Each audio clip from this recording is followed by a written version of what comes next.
puppy. Puppy is a good book. Brenda is a very good book. Okay, so what we're going to talk about today is a treasure chest. Not this one. This is one that I've had in my room for a long time. And it just has, like, little fake beads and whatever in it that I need to sort through because it's been a while. Although, there are little coins that have, like, a little skull and crossbones on them. So, that's nice. Also, a treble clef. Because, music is a treasure all on its own. I dusted this off 5 minutes ago to be a prop. Okay, so, as you probably guessed by the title, I'm going to go through and talk about who I think are the different possibilities for who put Shanks in the chest on God Valley.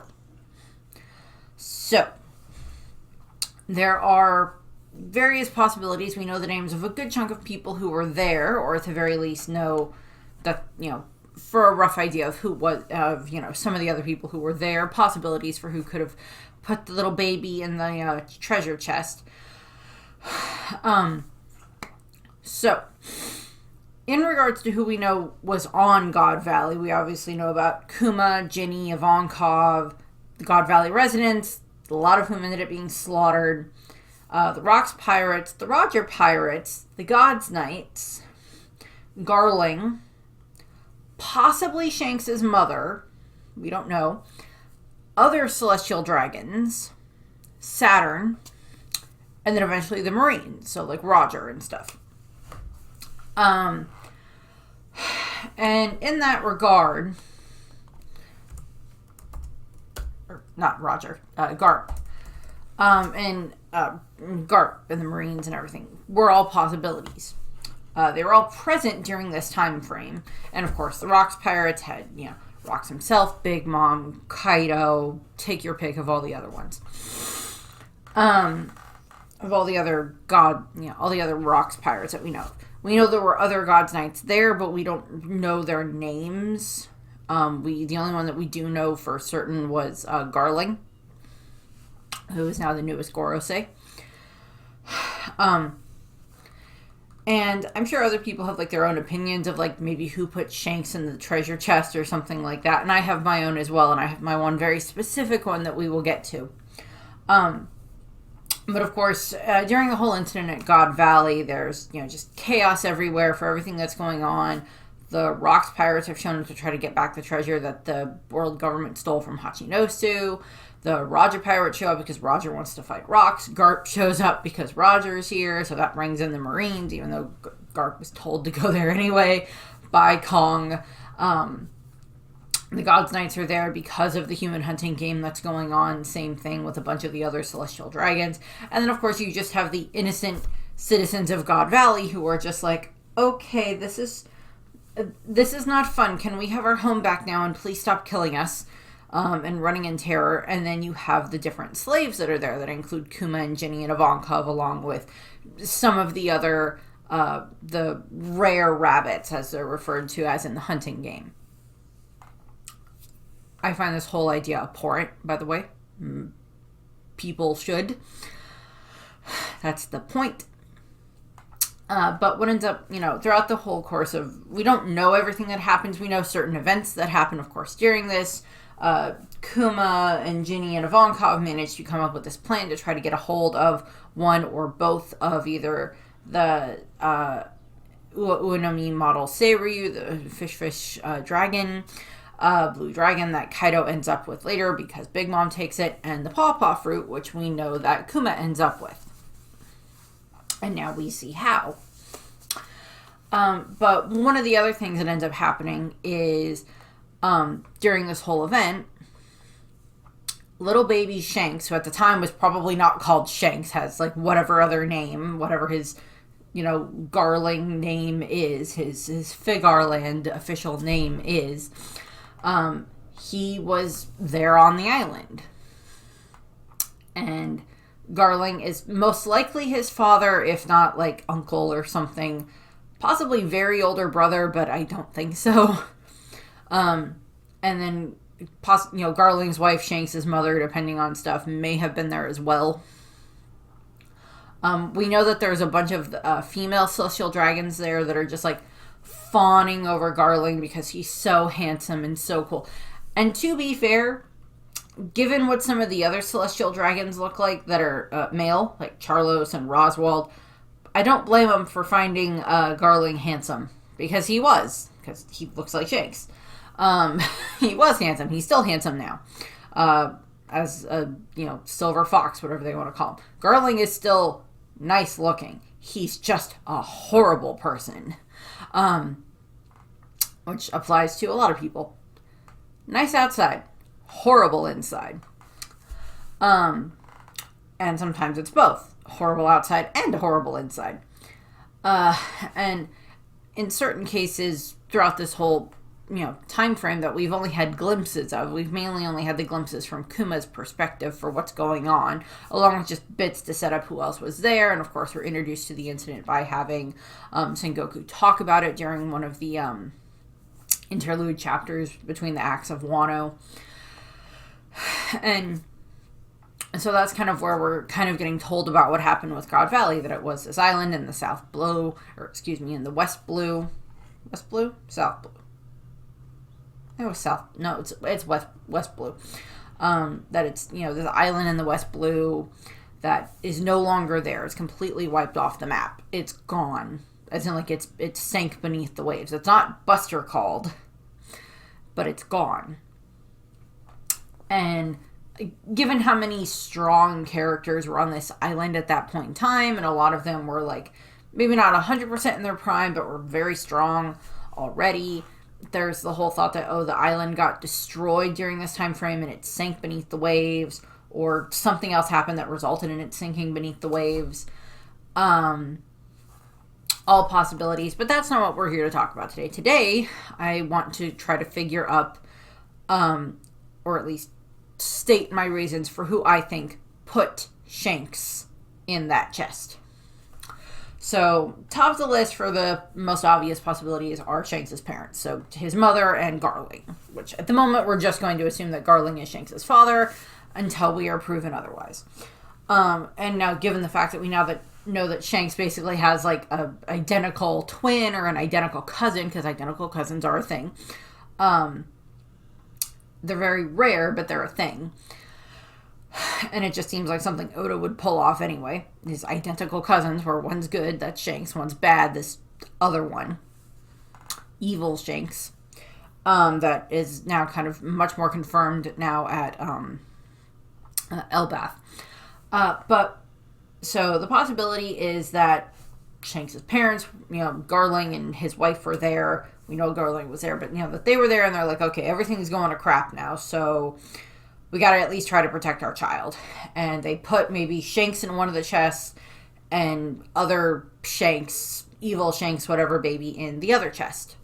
In one of the other chests that's there. We know that there are these 6 chests that are there for the prizes in the tournament. 2 of them hold the Seiryu fruit, Kaido's fruit, and then the Pawpaw fruit that ends up being Kuma's fruit. One chest holds each of, one in one chest, one in another chest. We know there's a treasure from Hachinosu that's in one of the other chests, and we don't know what was in the other 3, possibly other devil fruits, possibly something else.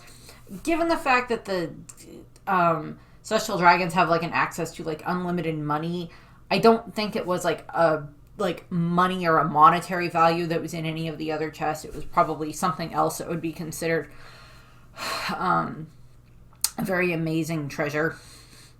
Very rare devil fruits, or something else that would be considered quite valuable, possibly, depending on things. But possibly I was going to say maybe a weapon, but probably not a weapon. But they put one child in one of each of the chests, because we know at one point in time 2 of those chests were empty because Ivankov almost eats the dragon fruit, and then Big Mom takes it from him, and then Kuma eats the pawpaw fruit. And that means that 2 of the chests are now empty. So possibility of what happened is Shanks's parents found the 2 chests. They put one child in one child in the other, and maybe tried to hide them. Under the same logic that, like, pirates aren't going to try to destroy what's in a chest. They're just going to take it. So that's a better way of, like, making the child survive or something like that. And then Garling, we don't know how Garling was as a parent yet. It's possible that he was a good parent by a Celestial Dragon standard. Because, like, even if you look at, like, Roswald, Charlos, and Shalria, Roswald does love Charlos. They're just both horrible human beings. So there's that. And, like, Homing and his wife clearly loved, Dofi and Roshanate and everything. So Celestial Dragons are capable of love. It's mainly only directed at other Celestial Dragons. Their spouses, possibly their children, depending on certain circumstances and stuff like that. But, so Garling and his wife may have put them in the chest. That's a possibility. Some of the other God's Knights could have done it, protecting their own, maybe Shanks' mother died during this whole thing, and then, Garling was off trying to fight, and so maybe one of the other God's Knights picked up Shanks and put him in a chest and put the other one in another chest or something, hid them both or something. Possibility there, kind of protecting their own, protecting, their fellow member as a God's Knight and Garling, they're his child, something like that. That's a possibility. For the Rocks Pirates, so as I stated, we know that, the Rocks Pirates were there. Rocks, Linlin, Kaido, Whitebeard, Gloriosa, original Buckingham Stussy, Shiki, Silver Axe, Wang Ji, take your pick, Captain John. Bunch of them. We're all here during this time frame. And possibility one of them put it in there. So I would say the top 2 possibilities, kind of 3-ish. The top 2, Linlin, I would actually say Big Mom is actually kind of like the top of that list. We know that she was near the chest when she, took the Ua Uenomi from Ivankov, and managed to get that. And then, of course, we know she later gave that to Kaido, which saved his life during this whole incident.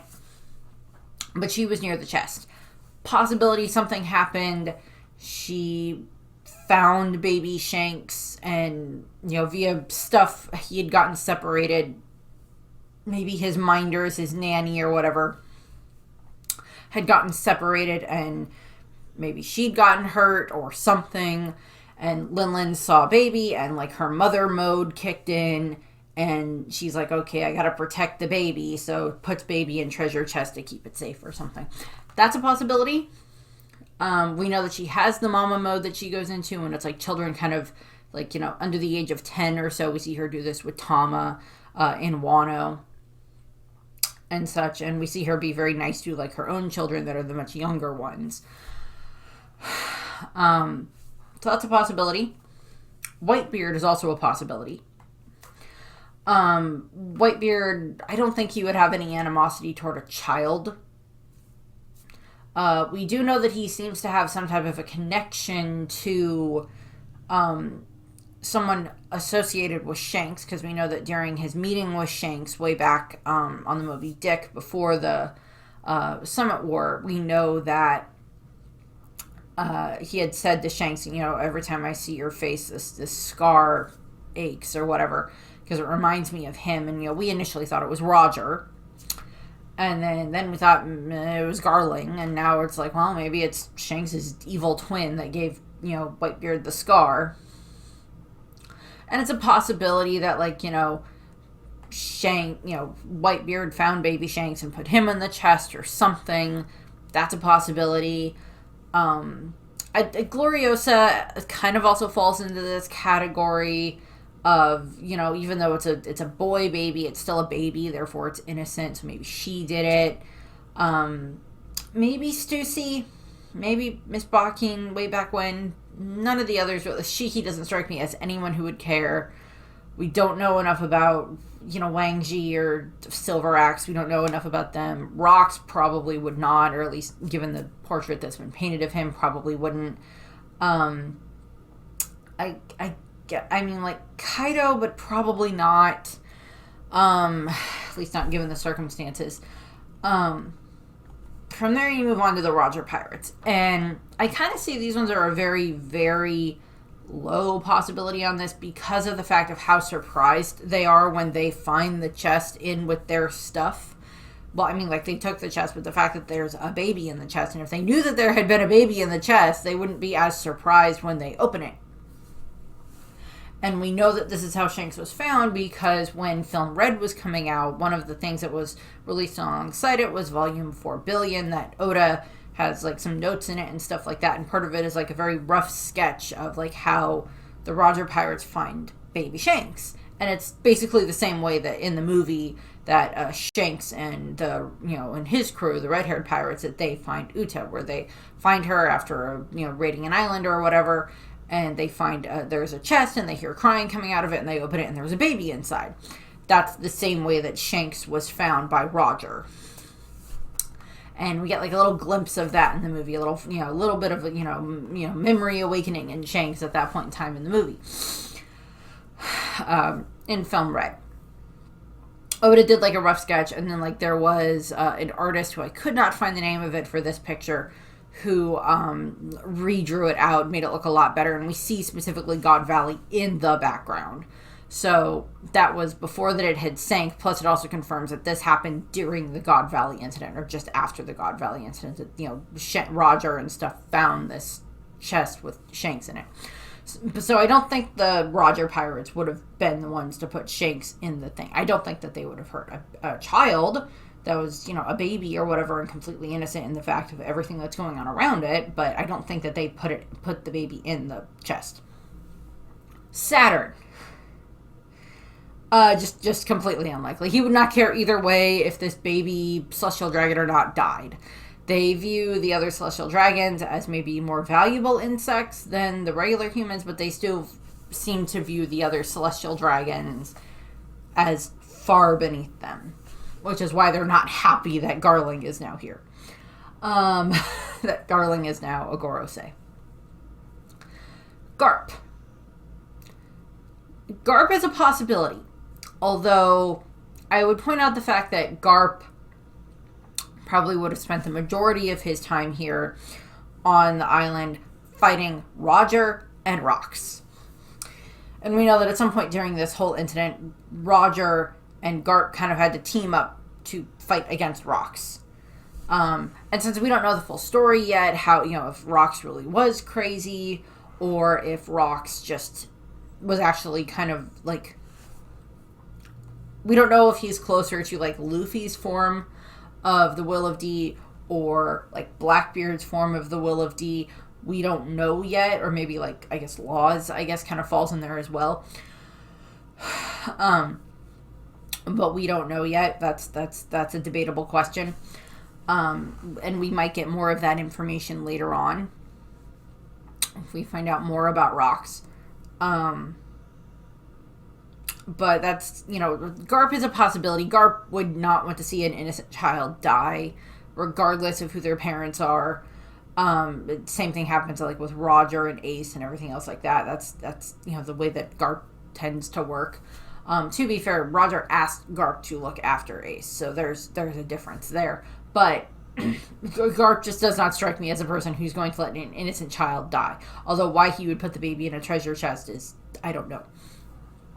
From there, we enter who I believe are the more highly likelihood of who did this. And I have Kuma here because we know that during this whole time frame that, Kuma, Ivankov, and Ginny, that their goal is to get to the devil fruits, eat one of them at the very least, and then use that power to try to escape. Ivankov nearly got his hands on the Uenomi model Seiryu, the dragon fruit. That would have been freaking awesome if that's what Ivankov had. Didn't happen, but would have been interesting. So And Big Mom shows up, grabs it away from him, and then Kuma eats the pawpaw fruit. So, 2 empty chests here. Something could have happened where during all of this fighting, shortly after this, we know that Kuma used his powers that he just got to evacuate himself, Ivankov, Ginny, and about 500 other people, souls, and innocent souls, from God Valley. This may have included some of the other slaves that were there that they'd been trying to help. This may have included some of the residents of God Valley. We don't know. But he saves 500 souls, which to him is still not enough. But, Ivankov is like, dude, you just ate a devil fruit, figured out how to use its power on a base mode, and now you help save 500 people. You are a freaking hero. Yeah, and to those 500 people, you are amazing. So there's that. Which I love that, like, Ivankov is like, yeah, don't sell yourself short. You did awesome.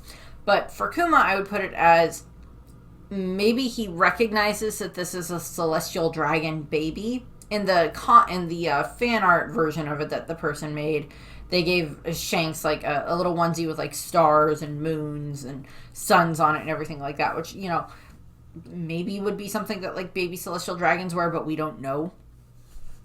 Because that's just what it is. Someone just drew that in. That wasn't like details that was there already. So there's the chance that Kuma recognized that this was a celestial dragon baby and it was like, I can't let this baby die anyway. Put it into the chest as the best way to keep it safe. Ivankov also falls into this, same as Kuma, innocent baby. Ivankov never strikes me as someone who's going to want like to let an innocent child die if he can prevent it.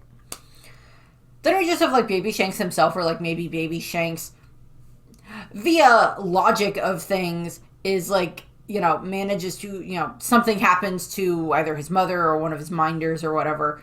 During all of this stuff, dies, gets injured, gets separated from him. And then he's just kind of like wandering through the battlefield, crawling through the battlefield as a little baby, which would be adorable, terrifying, but adorable because like he has no idea what all the danger that's going on around him. But it's like that whole concept there. It's just like, walking his way through and like triggering like every trap and barely being missed by every single thing. And then finds his way into the chest, crawls in, knocks it upside down or knocks it right back side up, and it like locks itself as it closes.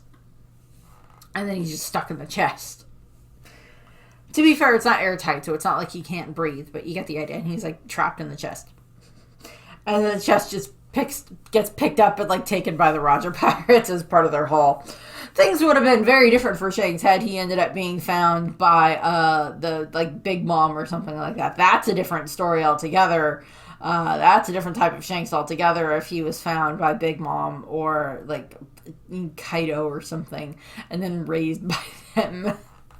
That would have been a very different life for Shanks, and a very different role model if Luffy ever ran into him in that regard. That's one of the worlds where Luffy becomes a Marine, is because Shanks isn't there. Shanks isn't there to show up and be like his mentor or whatever. So that's a possibility. Baby Shanks just crawled in there himself. I don't know. But the one who I think as the most likely to have done this is Ginny. That's where I'm going to place my bet, is on Ginny. So some of the information that we have about Ginny is that she was 39 at her death, which was 12 years ago, meaning that she would have been 52 years old if she was still alive. Shanks is 39 years old. He was 1 year old during the events of God Valley. And Ginny has been a slave to the Celestial Dragon since she was 4. And I think she's 9 years after becoming a slave, so she's like 13 when everything is happening at God Valley. So, and that happens 38 years ago. So, my thought, and this is not something that I think she planned out or anything else like that. We know that she's the one who leaked the information about the treasure from Hachinosu, along with the, Ua Ua no Mi and the Niku Niku no Mi. that she's the one who leaked that information that allowed the Rocks pirates to show up, so they knew that was, it was going to be on God Valley and everything, along with, the Roger pirates and everything showing up in her attempt to make this, just huge amount of chaos going around, so that way her and Ivankov, and then eventually Kuma and the other slaves, would be able to try to get to the chest to try to get the fruits out of them so they could have a chance to try to escape. So there's a bunch there. My thought as to what happens here is, we know that Kuma and Ivankov had made their way to where the chests were and they got the devil fruits. Kuma actually managed to eat his in the process. Lin takes the one from Ivankov. I harp on that because that would have been a cool thing to do, and I know Oda drew art of what Ivankov would have looked like with the dragon fruit, which was freaking awesome. It's that's a different AU there altogether. But what it ended up happening, or kind of my thought as to what happens, is maybe Ginny ends up being not too far behind them, witnesses Kuma yelling at Saturn, standing up to Saturn. Somehow in the process of all of this, she ends up, maybe she's the one who found baby Shanks. Found him next to his, dead minder or something like that, his nanny or his mother or something. Found the baby, maybe other Shanks, evil twin Shanks is not there at the moment or whatever reason. Don't know. Oda's going to have to explain that one. If this really is Shanks' actual twin brother, or if it's just a younger brother that looks exactly like him, or if it's a twin cousin or something like that. But somehow connected to Shanks is this other one. Is the one that's currently on Elbaf. But maybe Ginny finds Shanks. And I kind of think that there's something more to this if Ginny knows who Shanks is. If Ginny knows who Garling is. If she had been a slave for the Figarland family. And maybe she had been nice to Shanks. Maybe she knew who Shanks was and had been kind to him as a baby. Maybe she'd possibly been a possible minder of him at some point in time, or been around him. And then Garling doesn't like that, that maybe Shanks likes Ginny, so that's why he put her up as one of the rabbits or something like that, as one of the rare rabbits to be hunted during the game. Or something. So maybe Ginny knows about who Shanks is. Recognizes him. And maybe, and it could be that, or it could just be finds an innocent baby, and even though she can tell that he's a celestial dragon baby, he doesn't deserve to die at this point in time. He doesn't deserve to be killed or just left to his own devices in this dangerous area with all these pirates and marines and God's Knights running around causing havoc that she caused. And maybe what happens is she picks up Shanks and she sees, the whole interaction with Kuma and Ivankov and everything, and then, Saturn showing up and Kuma standing up to Saturn. And maybe while that's all going on, Ginny sees the treasure chest. She goes over, she puts baby Shanks in the treasure chest and closes it. And then hoping that maybe she's under the same logic that Roshinate had with putting Law into the treasure chest of if I put you in this chest, a pirate is less likely to be able to try to kill you, or is less likely to hurt you, and they won't hurt what's in a treasure chest because it's treasure. And so it's that same logic there. And then closes the chest, maybe does something else, but closes the chest. And then eventually the Roger pirates get their hands on it sometime during this time frame. And then Kuma and Ginny and Ivankov, along with the 500 others, manage to escape back to the Sorbet Kingdom thanks to, Kuma's powers. And that part of the reason for this is because when Kuma is standing up to Saturn, Ginny maybe hears him say he's going to save as many people as he could. Just like Nika. And Ginny at this point in time may not have any frame of reference for who Nika is, but she's seen Kuma, and she maybe takes inspiration from that and uses that as a reason to, like, save this baby. This baby doesn't deserve what's going to happen to it, whether or not it's a celestial dragon child or not. This is an innocent baby. And she does that. That's a possibility. That's just what I think. And then we know shortly after that, somehow the chest ends up on the Oro Jackson with Roger and Scopper and Rayleigh and everything. And they hear the crying, they open the chest, and baby Shanks. And then they name him Shanks, and Roger decides to raise him as his own. And then Shanks grows up on the Oro Jackson and everything, and all of that fun stuff. Then, of course, we know that everything else that happens with Ginny, she ends up with Kuma on the Sorbet Kingdom. She stays with him. They live on the Sorbet Kingdom in the old church that his parents used to live in, and where his father was like a priest. And then, of course, blah, blah, blah, blah. Eventually, 20-something years later, everything happens with Bakori, and then they show up, the Von Cov and Dragon show up with the Revolutionary Army, and then Kuma and Ginny join the Revolutionary Army, and all of this other stuff happens. And then, unfortunately, we then get to 12 years ago, Jenny's last years and her final act. And, of course, we know that, unfortunately, sometime around 12 years ago, 14-ish years ago, give or take, because it's 14 years ago because she's captured for 2 years or so, that what ends up happening is Ginny is captured by the world government, by the Marines or whatever, taken to Marijois and forced to be the 8th wife of a world noble, sex slave. And unfortunately, that is where she is left. And for 2 years, she languishes there, unfortunately. Kuma, of course, would do anything to try to get her, but Dragon says no. Reasons behind we don't know.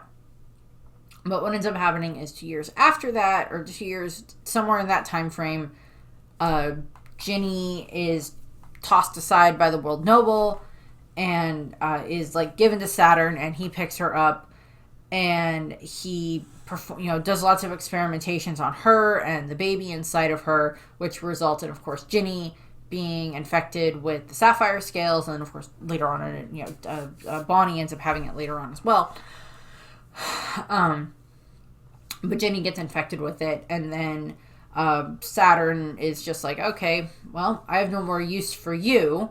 Also, I think he knows who she is in connection to Kuma, and he then, allows her to leave.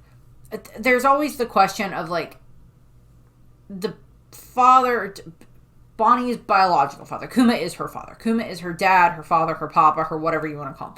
Her sperm donor is what we're going to call the other celestial dragon, because that's all he is, because he's not any type of a parent. And in that regard, yes, Bonnie is technically considered half celestial dragon, but we don't know exactly how children born to a celestial dragon and a slave are treated. And I guess it would depend on how favorable or how much favor said slave has with the celestial dragon for how good the child would be treated. We don't know. That might be something that gets explained later on. Because we know that Charlos had a bunch of wives, and we have no idea if Charlos had any children. God, I hope not. I would feel so sorry for that child and for any woman that had to carry his child. So sorry. So there's all of that stuff. But, Ginny spends her last act is, getting away from Marijois, getting her way back to Sorbet Kingdom in the South Blue with baby Ginny, with baby Bonnie, gets herself there, is able to get the message out to Kuma, and unfortunately she dies before Kuma shows up. From where he'd been at the Revolutionary Army headquarters, he shows up and she's already passed. And then, of course, Kuma swears that he will take care of Bonnie, which he does. He takes perfect care of Bonnie. He adores her. He loves her. He gives her everything that he can. He sacrifices everything for Bonnie. How that story is going to fully end, we don't 100% know yet. But he sacrifices everything for Bonnie. And he adores her and loves her just as much as any parent should. And But I see this as like Ginny's last act is she does everything she can to save her daughter, who is a child of a celestial dragon, through, not fun thing to say. And eventually, and I see that tying back to, like, if she is the one who put Shanks in that chest, then it is tying back to, this is my last act here on Earth, is protecting my own daughter.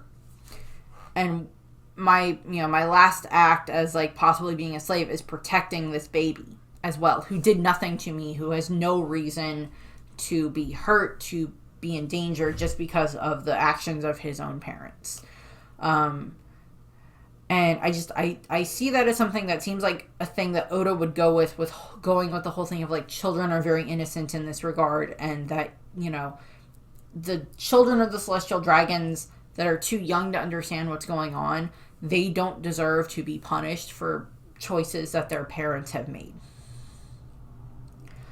To be fair, you can also make the argument when it comes to celestial dragons that, like, they're just raised in this type of culture where it's just like they are raised that they are gods and that they are raised that they can do whatever they want.